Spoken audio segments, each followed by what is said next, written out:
téléspectateurs yu ITV di leen dalal jàmm seen émission kennu askan wi ñu am mbégte dellu si fi naka noonu tey jii ñu am mbégte dalal docteur Momar Kane nekk membre du comité directeur bu parti bii di MRDS naka noonu docteur Momar Kane docteur la en travail social spécialisé en gérontologue social nekk tamit membre du comité directeur bu MRDS loolu nañ fas yéene waxtaanee ci bile émission kennu askan wi ndax MRDS gëj nañ ko dégg loolu yëpp ñu fas yéene ko waxtaanee si bile émission man lay dalal jàmm docteur. waaw jërëjëf sëñ Cissé maa ngi lay fay ci sa nuyoo.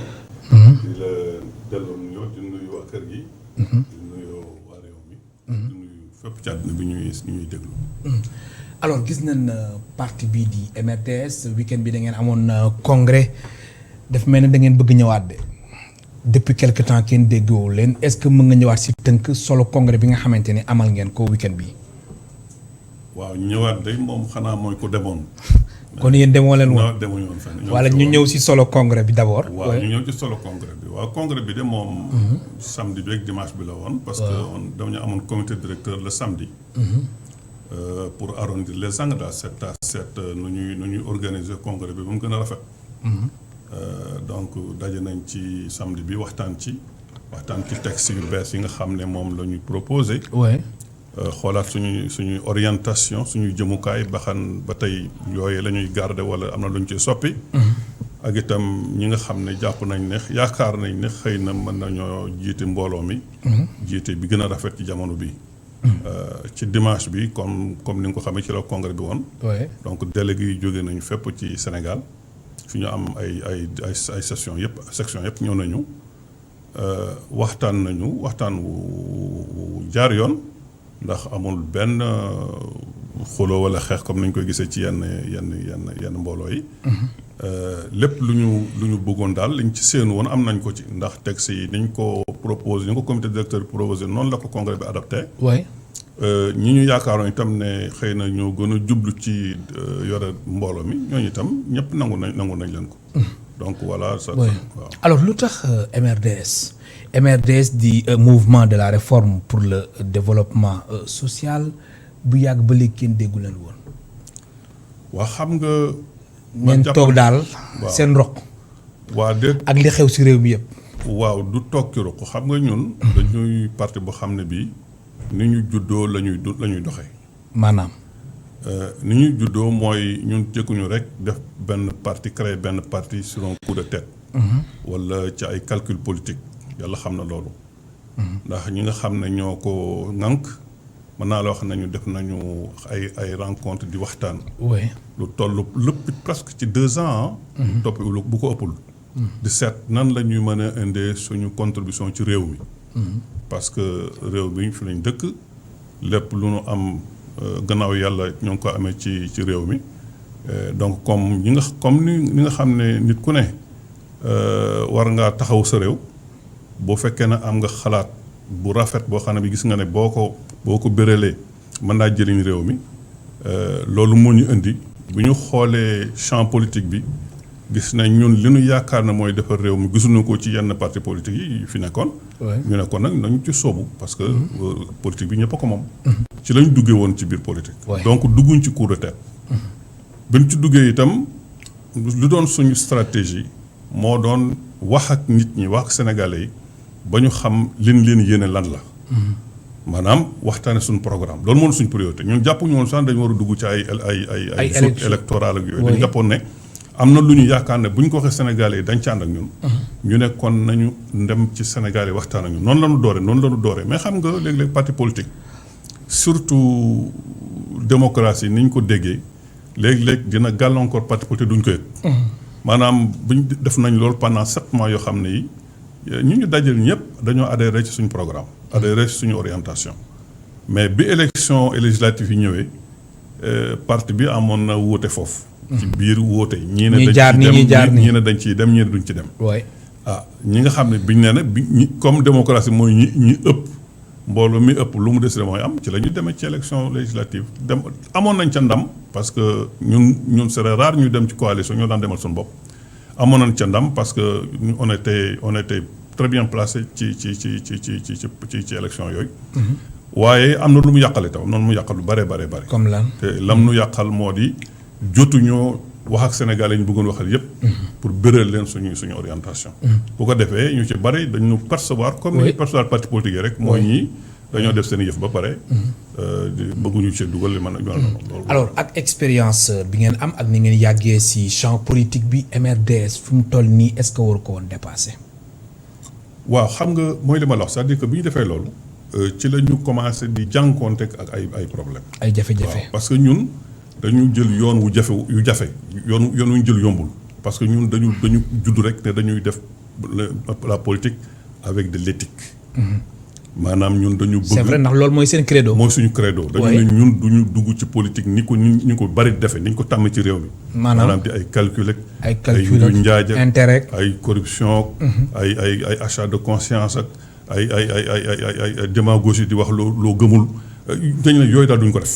ñu daal bu ñu sañoon dañuy wax nit ñi dëgg. wax leen li ñu leen yéene defe ko defin bu rafet boo xam ne wi jikkoy réew mi nangu na ko.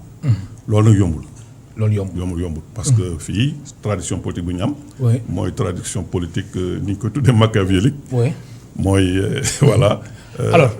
alors docteur Momar Kane lu tax bu yàgg ba léegi kenn déggu leen. waaw ci loolu laa dégg. waaw mais ak li xew ci réew mi yëpp. waaw mais élection locale yi ñëw na janvier 2022 rek ñu commencé waat dégg MRDS. waaw noo xam nga mais lu fi jot a xew dafa bari. waaw lu fi jot a xew lu fi jot a comme ni ma la waxee. oui ñun à chaque fois dañuy gën a taamu réfléchir parce que ñun jàppuñu ne mbir mi dugg ci ak xëtër ak xëccoo.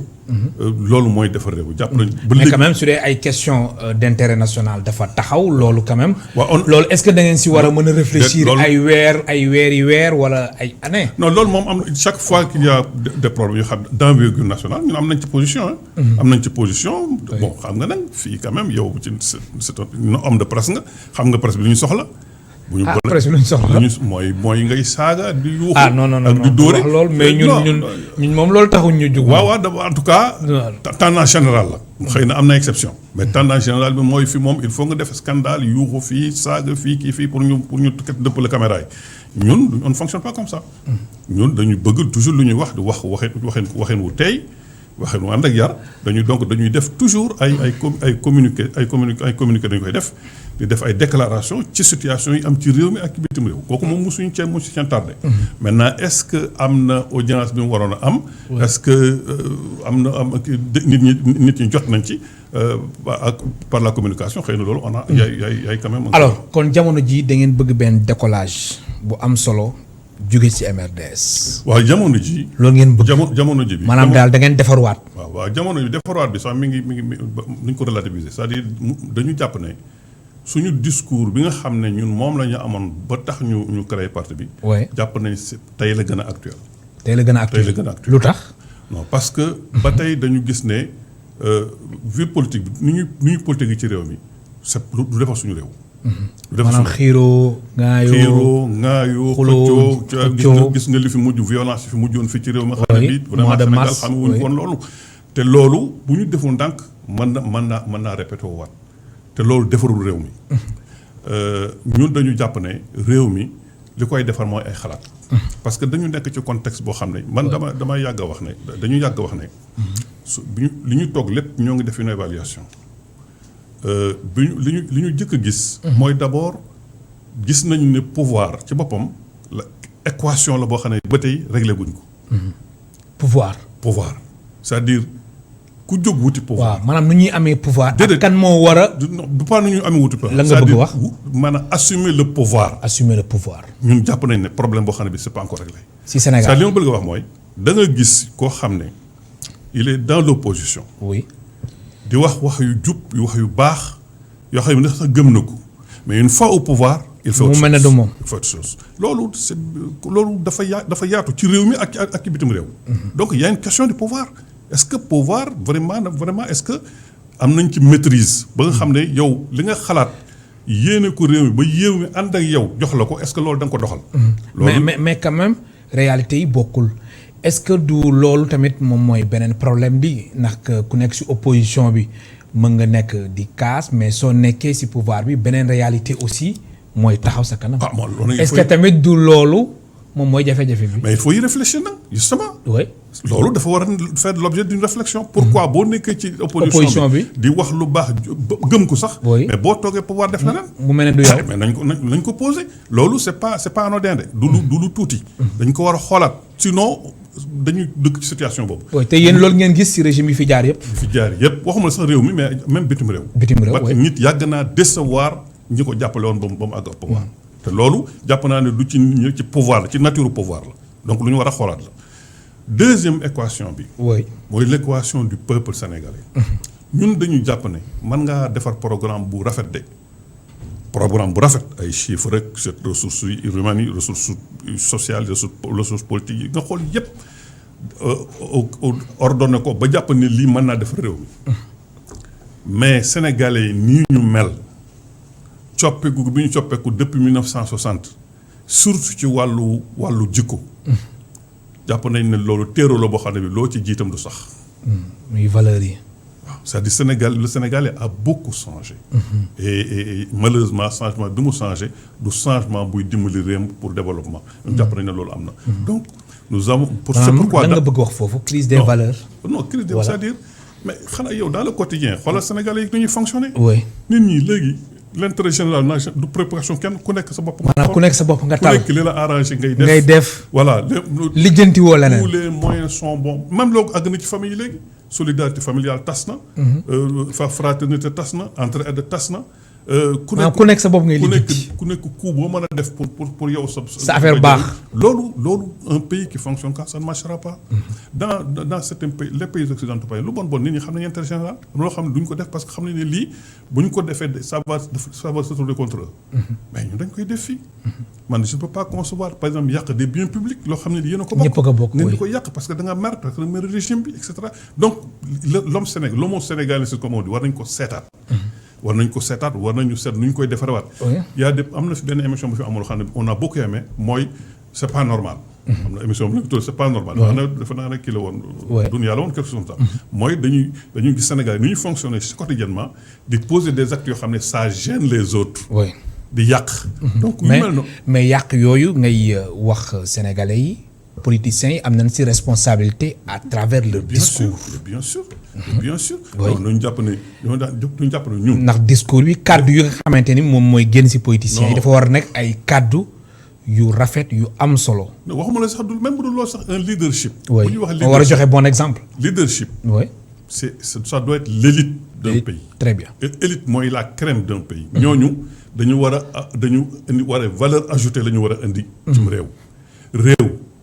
ñi ko war a yëkkati par le haut mooy l'élite politique. l'élite politique intellectuelle l'élite politique c'est les porteurs de symboles. soit politique wala l'élite intellectuelle wala l'élite religieuse. mais bu fekkee ne ñoom seen bopp feebar boobu ci ñoom la ëppee bootul mais les autres waxi nopp. loolu malheureusement c'est ce qui se passe ici. donc nous on dit c'est pourquoi nous boo demee ci suñu manifeste. dañu scinder les choses en deux. on a dit il y a une demande sociale sénégalais il y a une demande sociale c'est indéniable. am na demande sociale nit ñi soxla nañu lekk soxla nañu naan soxla nañu ay habitat soxla nañu emploi c'est vrai ça c'est des réalités. mais à côté de ça et sous ça et autour de ça il y a la demande d'orientation. c'est-à-dire il faut ñu defaraat jikkoy sénégalais yi. loolu la ñuy wax le réarmement moral. maanaam jikko yi dafa yàqu. waaw il faut un réarmement moral man tout politicien ou tout parti politique boo xam ne bii amuloo ci sa programme ay aspects yoo xam ne sa objectif bi mooy nga defaraat sénégalais yi ci wàllu jikko leneen loo fi mën a indi du dem. ah bon waaw du dem. kon jikko yi foog mu nekk ci programme bi. non parfaitement il le faut que occuper tous les lieux yi nga xam ne ci la ñuy defaree ci la ñuy fabriquer la conscience collective des Sénégalais. lieux yooyu il faut que l'État l'occupe avec des programmes clairs. yoo xam ne yi dafay dëppoo ak suñu valeur. mais est-ce que ragaloo leen aussi jikko yi yàqu bi nga xamante ni jikko yi yàqu nañ ko mu gën a jéggi dayoo. li ngeen di gis tous les jours ci réew mi. waaw est-ce que ragaloo loolu. non c'est-à-dire que loolu ñoo ngi ci yoon wi ba tey yoonu jikko yi di gën di yàqu. ñu ngi si nekk ba léegi. il faut l'arrêter il faut que quand même ñu ma xoolal je donne juste exemple dem naa ko lire rek ci presse bi comme ça. oui. Un étudiant buy ñëw fekk professeur mu arraché le micro le micro. oui. wala nga ñëw di poñe sa professeur. wala nga di ko saaga. loolu boo ko mandaxee y a peut-être 20 ans 30 ans ci fii Sénégal entre rapport ak. kenn xalaatu ko kenn xalaatu ko woon. oui. te loolu c'est dans tous les domaines. Sénégal bu ñu demee ba Sénégalais di mobiliser di wax naan criminaliser l'homosexualité. mais y a problème. oui. y a problème dans un pays boo xam ne bii à 95% à 90% de croyants parce que avec les musulmans yi am chrétiens yaa ngi fi mais yoo xam ne yi lu baax la ñu bëgg. mais donc bu ñu gisee ne yooyu c'est des contre-valeurs yoo xam ne ñu ngi dugg ci suñu réew. oui. mais di yàq ba pare am nag des moyens de ay canaux de diffusion yu puissants. mais loolu ça doit alerter tout le monde. mais est-ce que tamit réseaux sociaux yi gënul yokk. mais loolu lépp la loolu lépp la c'est-à-dire yàlla. nga soo xoolee aussi xarale yu bees yi ndaw yi dañ koy utiliser bu baax a baax. parfaitement donc mais est-ce pour autant est-ce qu'il faut dire que c'est fatal c'est-à-dire on ne peut kenn mënu ci dara. non mën nañ ci dara bu fekkee. maanaam ñu koy jëfandikoo bu baax. mën nañ ci dara xarale yeeg les écoles la rue les familles la presse yooyu yëpp ay lieux de yu ñuy façonner la conscience. am na solo yooyu war nañ ko contrôler. di liggéey ci parce que ay outils la mën naa defar mën naa yàq. waaw. ma fàttali suñu mbokk téléspectateurs yi ñu ngi dalal docteur Momar Kane membre du comité directeur du MRDS naka noonu mu nekk docteur en travail social spécialisé en gérontologue social MRDS mouvement de la réforme pour le développement social. alors élection locale yi ñu ngi waaj a ñëw MRDS yënguwaat. alors dafa am benn taxawaay boo leen bëgg taxaw ci élection locale yi wala. non c'est pas ça. wala da ngeen bëggul train bi daal da ngeen si bëgg a bokkaale wala. lan la vraiment c'est pas une question électorale moo tax ñu def. en question électorale taxul. non mais est-ce que tombéwul tamit. waaw peut-être tombé. xam nga tombé mooy waral ay gaaf. waaw coïncidence mën na nekk coïncidence. mais musul d'ailleurs on l'a pas durant tout le congrès personne n'a parlé d'élection. waxoo leen si. yàlla xam na ko pour te dire que du suñu préoccupation. mais quand même élection locale yi yéen a ngi koy bàyyi xel. waaw mais bien sûr bon on est pour le moment là comme on est en train de mettre en place ay beneen direction. nous avons juste élu le secrétaire général le nouveau secrétaire général. ak comité directeur bi. bon maintenant il reste que ñu mettre en place. mais seen secrétaire général bi newul Sénégal. mi ngi Sénégal kay c'est-à-dire que nekkul Sénégal pour le moment. mais mi ngi Sénégal mais waaw. mais pour le moment newul Sénégal. waaw nekkul Sénégal pour le moment. mais pour nous c'est sans aucune importance parce que il a participé au congrès durant tout le week-end il a participé au congrès. oui donc c'est pas un problème. oui alors ngeen ne élection locale yi. voilà donc je dis que loolu xalaat mais bu ñu mettre en place tous les organes. maintenant pour élection yi comme yeneen aspect wu dundinu réew mi danañ ci waxtaan. ba xam seet nu ñu koy gérer. alors na ngeen fas yéene taxawee ci élection locale yi MRDS jamono ji moom fan la bokk. pouvoir bi la jege opposition bi wala dafa nekk ci digg bi wala. non nous sommes un pouvoir boo xam ne un parti boo xam ne mën naa la wax ne la nous sommes l'opposition de tout le monde. maanaam. c'est-à-dire ñun. c'est pas am na nit ñi moom foog ñu xam na fi ngeen bokk. non li ma la bëgg a wax mooy ñun li nu ŋànk. oui li nga xam ne moom tax a jóg. ak li nu bëgg a def gisuñu benn parti bu ko fi def donc. ah bon non amul. li ngeen bëgg def suñu spécificité suñu singularité. oui kooku moom elle est restée intacte. gisoo leen yeneen parti bi fi nekk yëpp ak seen sakkanaay. waaw presque 300 partis. waaw non amoo si vraiment non franchement non ñun daal lenn am na mooy.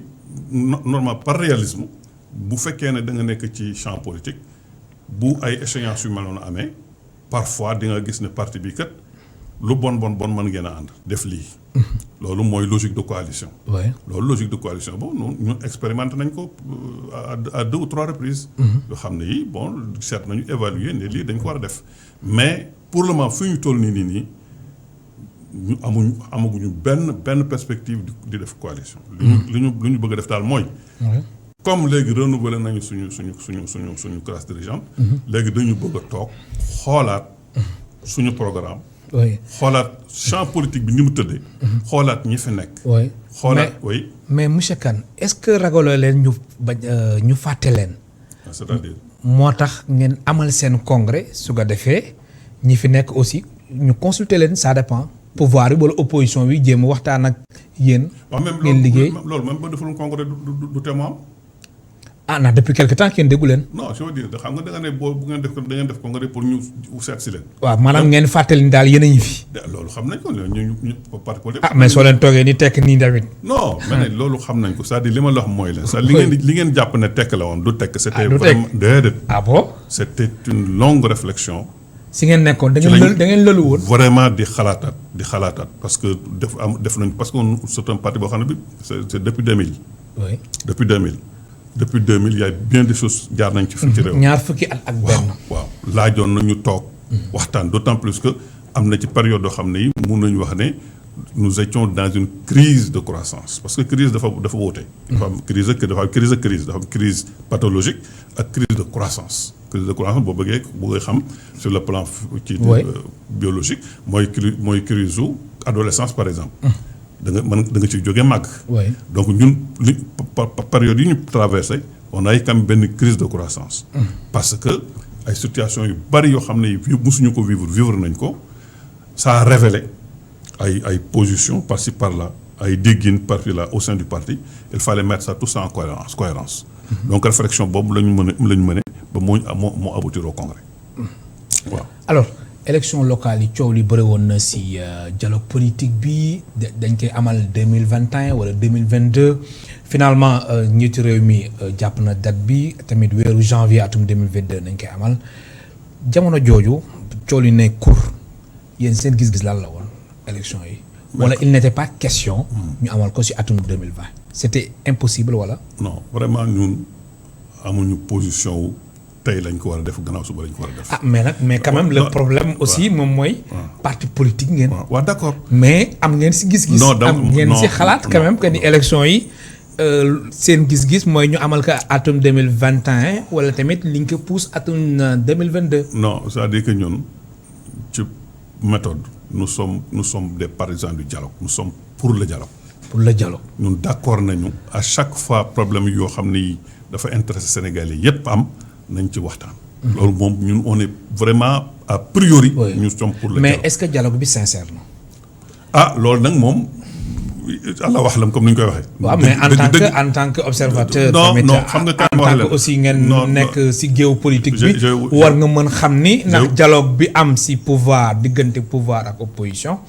ndax dialogue bu sincère ak société civile. gis nga dialogue bi li koy yàq. très souvent mooy des calculs.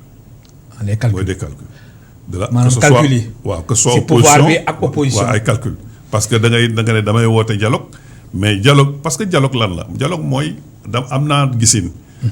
ki ma ko seqal am na gisin. léegi bu ñu ku nekk bu ngooyee ci gisinam duñ dem nan toog waxtaan ci waaye ku ne am na lu mu bàyyi nag ku ne am bàyyi lu mu bàyyi. loolu mooy dialogue boo dee dem ci dialogue nangoo bàyyi dara amul solo. te bul fàtte ne dialogue moo ñu may ñu am au moins un semblant de démocratie. ñun avant 2000 xalaatuñu woon di dugg ci ay élection xalaatuñu ko woon booba créé wuñu parti sax mais en tant que citoyen sénégalais rek xalaatuñu woon di dugg ca parce que gis nañ ne à l'époque jeu politique bi ay war rek la woon boo demee joxe sa carte tam du jëriñ dara parce que parti boo war mooy toogaat.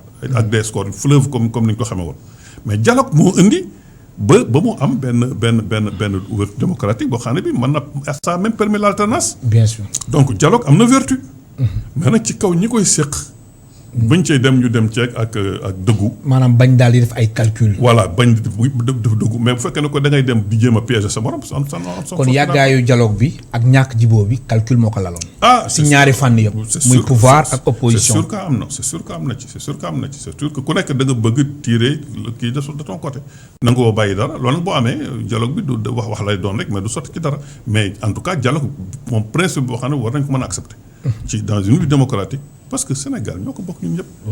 man jàpp naa ne ku nekk war nga quand même jiital ne intérêt Sénégal bala ngay jiital sa intérêt bopp. bu fekkee ne bu ñu mënee am un minimum de conscience minimum ñu déggoo ci dara. ci réew mi parti yëpp même sax bu fekkee ne dañuy def élection kenn gagné yow nga doon ko wut gagnéwuloo man jàpp naa ne yow loo mën a def pour réew mi jëm kanam war nga ko def. loolu je pense que loolu mooy mais bu fekkee ne yow da nga ne comme man accès du moo pouvoir rek lépp lu ma def pour yàqal ñi fi toog. te ñu yore kàddu réew mi mais loolu c'est pas bien loolu man jàpp naa loolu du politique loolu leneen la. loolu leneen la yooyu c'est des ambitions malsaines comme je dis. oui mais bu fekkee ne da nga yow réew mi la tax a jóg yow war nga toujours nga garder nag sa personnalité. li nga yaakaar ne moo defar ci réew mi toujours ngay militer pour loolu. mais n'empêche que loo mën a jàppale pour réew mi avancer war nga ko jàppale. am na solo alors comme da ngeen nekkoon si lël bu yàgg ngeen nekkoon si réflexion bu yàgg 3e mandat bi aussi waxtaan ngeen si. non. ah mais kon lël bi moom. non defal naa que non on n'a pas discuté de ça. parce que waxtaanoo leen si comme ni ma ko waxoon dañu traversé période boo xam ne bii dañu bëri woon ay questions yu xam ne interne. oui yoo xam ne waroon nañu ko régler. mooy au sein de votre parti. voilà ci loolu lañ focaliser. maintenant yi ngay wax ni yëpp. yi ngay wax yi nëpp ay questions loo xam ne. waaw nécessairement danañ ci am position. bu la nouvelle équipe là. waaw nouvelle équipe bi toog nécessairement dina toog waxtaane yi ngay wax ni yëpp danañ ci wax man lu ma la ci wax léegi fi mu nekk position personnelle lay doon.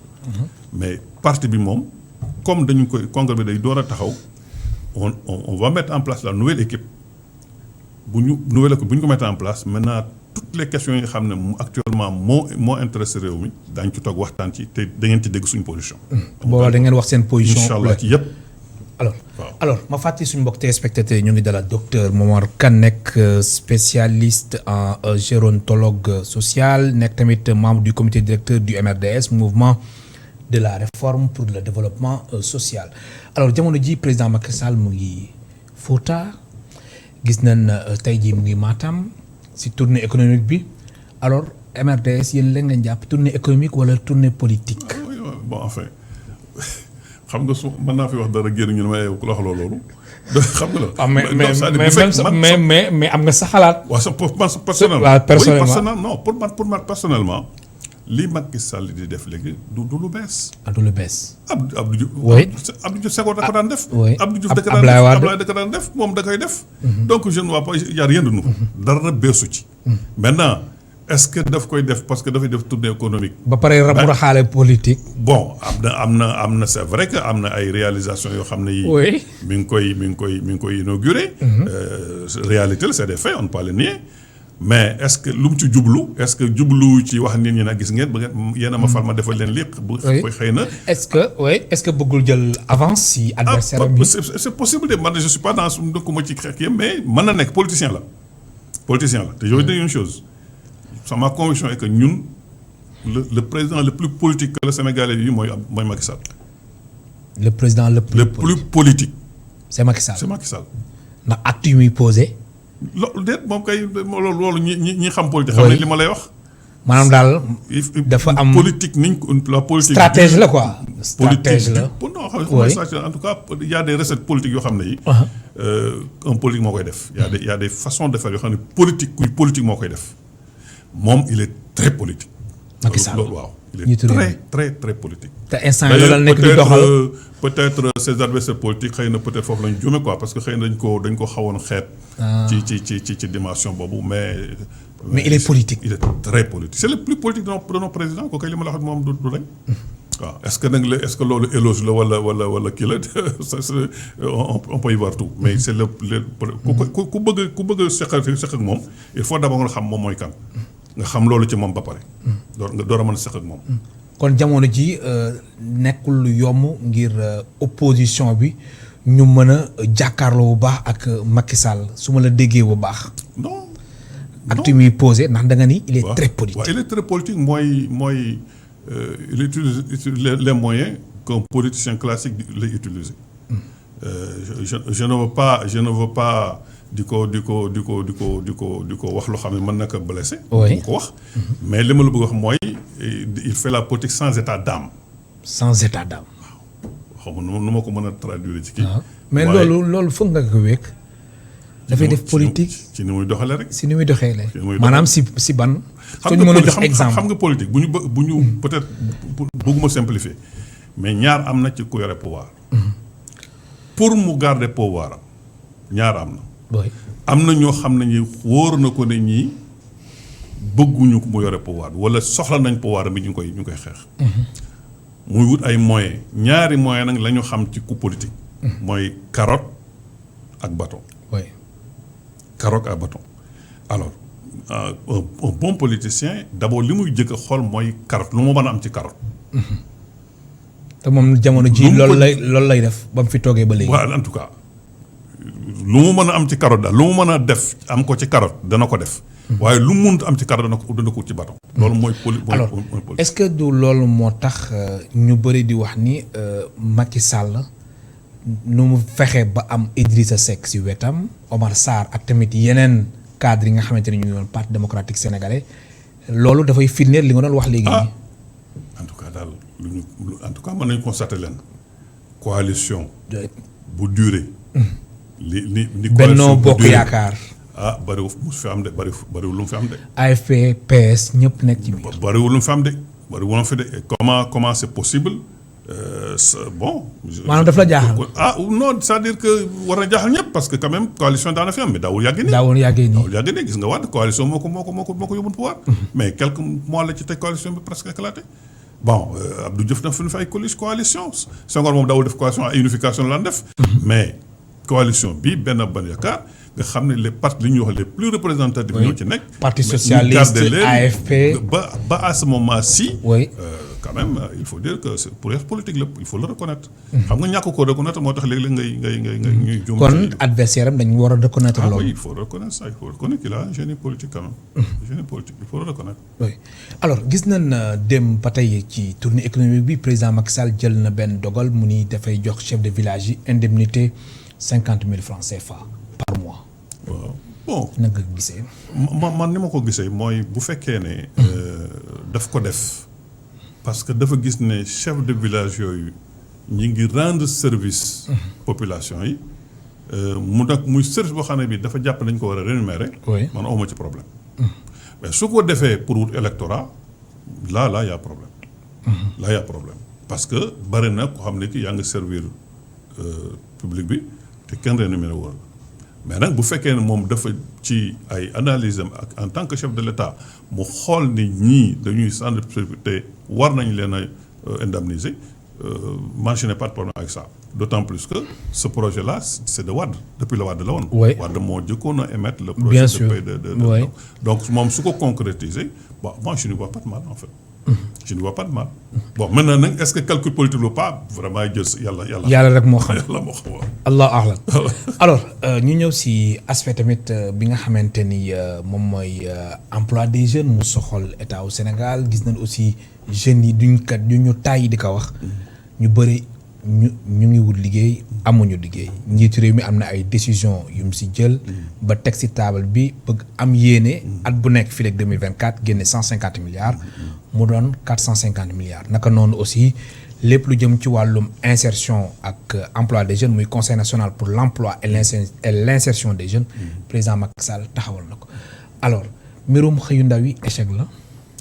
gis nga moo tax décision yi ñu jël ko wala. gis nga ñun boo demee ci suñu manifeste. am nañu 7 piliers yoo xam ne jàpp nañ suñu programme yépp suñu projet de société c'est autour de ces 7 piliers. bari na ci pilier bi ci bokk benn pilier mooy le travail. le travail. c'est-à-dire que nous avons toujours dissocié dañu ràññeetle emploi ak travail. emploi ak travail. waaw. tout emploi est travail mais tout travail n'est pas emploi. donc li ñu war a liggéey loolu sax esprit la war a doon c'est-à-dire c'est le travail qu'il faut. travail la ñu war a promouvoir le travail mooy activité bu nit di mu indi rek bu ko mën a indi ressource. loolu mooy le travail et c'est ça qu'il faut faire parce que boo demee dans les pays occidentaux qui sont plus développés que nous. oui.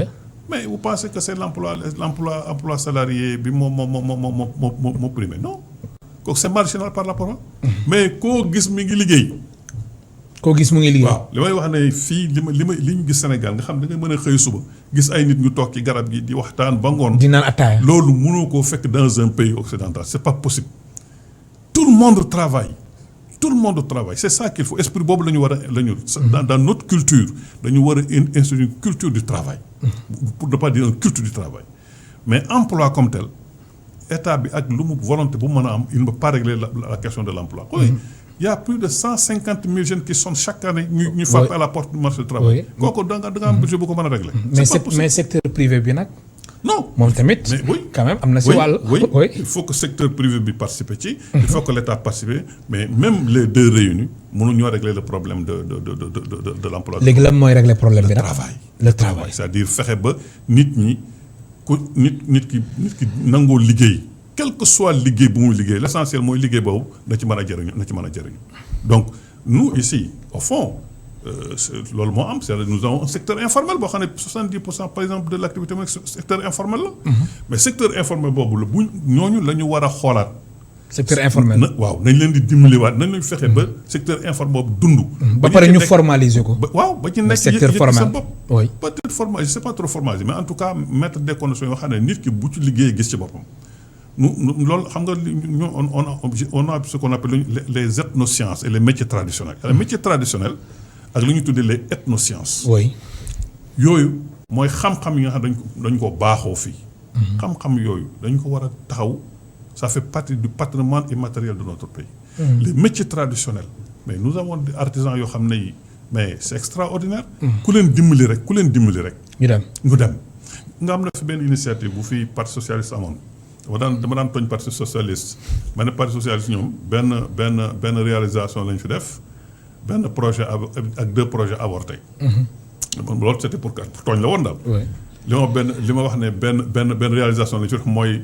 gaz bi li bànneex xam nga le gaz bi li bànneex là pour lutter contre la déforestation kooku moom dama ne c'était une réussite parce que vraiment on en avait besoin mais ne projet avorté bi mooy revitalisation des vallées fossiles kooku projet bu am solo la woon parce que ça dafa doon fexe ba arrière pays bi liggéey parce que avec l'eau mën nañ promouvoir l'agriculture à l'intérieur du pays.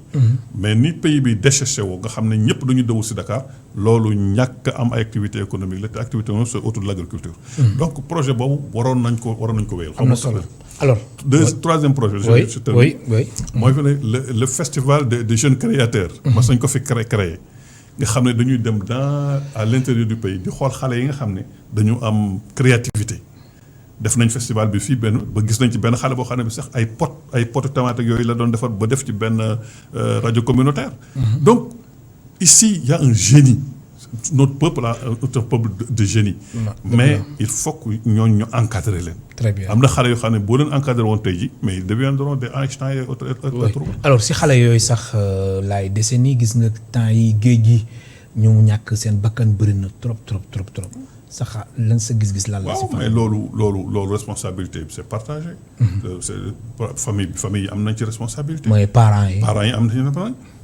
le corps enseignant et éducateur am na ci. le gouvernement en règle générale am na ci donc c'est une part xam nga xale la rek. dañuy wax ne xale dañ ko war a protéger dañ ko war a nourrir dañ ko war a habiller dañ ko war a jàngal dañ ko war a guider dañ ko war a former. mais suñu xale yi tey il faut dire que dañ leen abandonné. da leen bàyyi ak seen saw. li tubaab di wax la nature a horreur du vide. xale bi soo ko bàyyee temps bi nga koy bàyyi nga mënoon ko utiliser def ci moom ay jikko def ci moom xam-xam def ci moom yar. nga bàyyi ko dana am leneen lu ci dugg. te loolu moo ñu daal tey. am na solo bon te itam il faut dire que man par exemple. du ma yeewu te du ma soxla sama doom bu ma leen gis plage de maa ngi ci toujours di surveiller leur maman fait la même chose je crois que il fallait loolu plus maintenant la surveillance bi nga xam ne autorité dañ ko def autorité locale yi autorité nationale ñoom ñëpp ku nekk bàyyi ci xel ne moment la boo xam ne bi xale yi mën nañu am courir le danger. très bien waaw.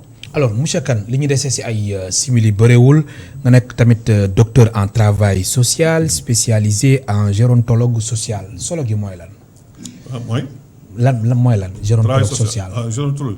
expliquer suñu téléspectateurs yi gérontologie sociale moom mooy. xam-xam bu jëm ci mag ñi.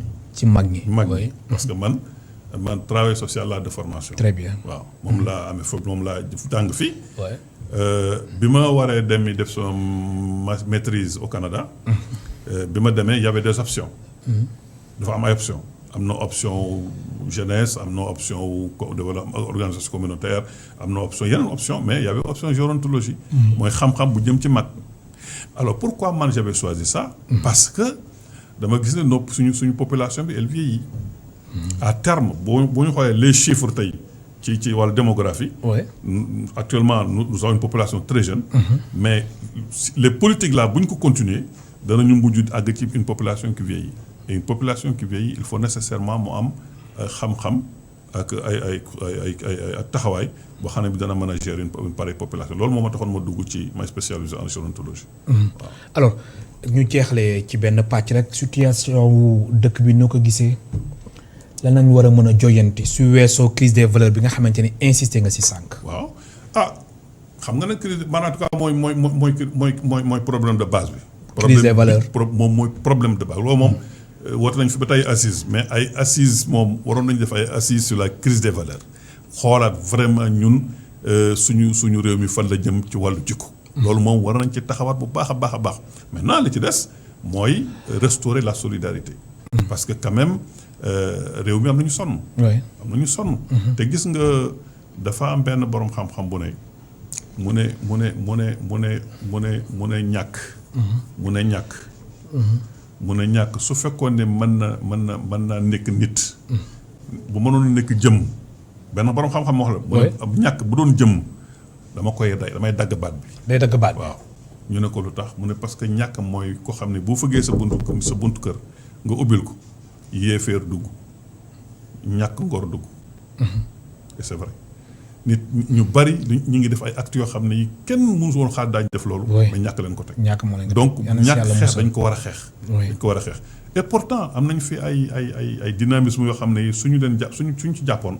mën naa xeex ñàkk. mais malheureusement dañ ko féetale de côté. man lay gërëm baax di la sant.